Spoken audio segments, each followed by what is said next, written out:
प्रश्न 5005 को अभाज्य गुणनखंडों के गुणनफल के रूप में व्यक्त कीजिए। यहाँ पर हमें 5005 के अभाज्य गुणनखंड ज्ञात करके 5005 को अभाज्य गुणनखंडों के गुणनफल के रूप में व्यक्त करना है। तो इस प्रश्न को हल करने के लिए लिखेंगे हल और इस तरह से लाइन खींच लेंगे और 5005 के अभाज्य गुणनखंड ज्ञात करेंगे। इसके पहले ये चेक कर लेते हैं 5005 सम संख्या है या फिर विषम संख्या है। सम संख्याएं और विषम संख्याएं क्या होती है वो हम पहले देख लेते हैं।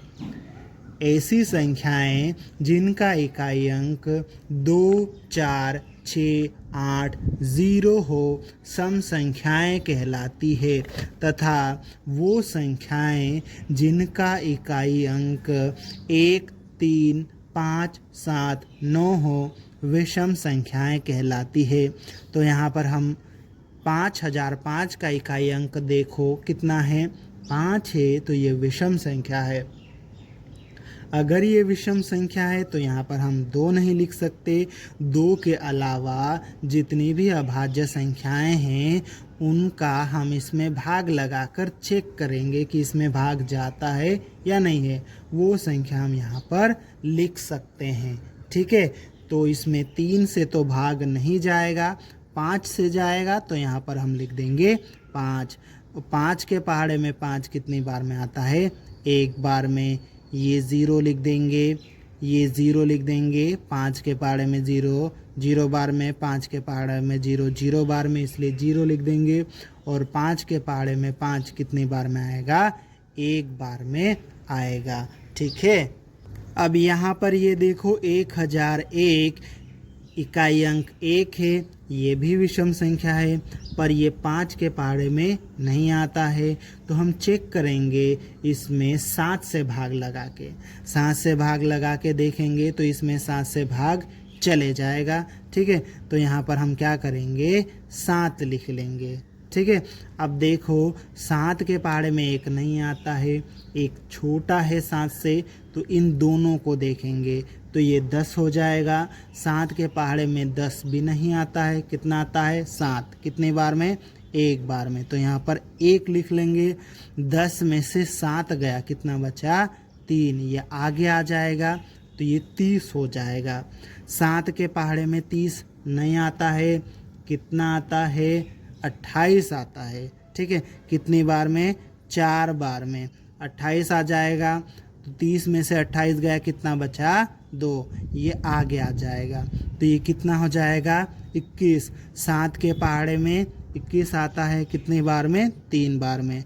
तो 7 3 21 हो जाएगा। ठीक है, अब ये 143 आया, इसका इकाई अंक 3 है, ये भी विषम संख्या है। तो ये जो है किसके पहाड़े में आएगा या किसका भाग इसमें चले जाएगा वो हम चेक करेंगे। 7 का भाग तो इसमें नहीं जाएगा। ठीक है, अब इसके बाद में 11 का लगा कर देखेंगे, 11 का भाग चले जाएगा तो हम यहाँ पर लिख देंगे 11।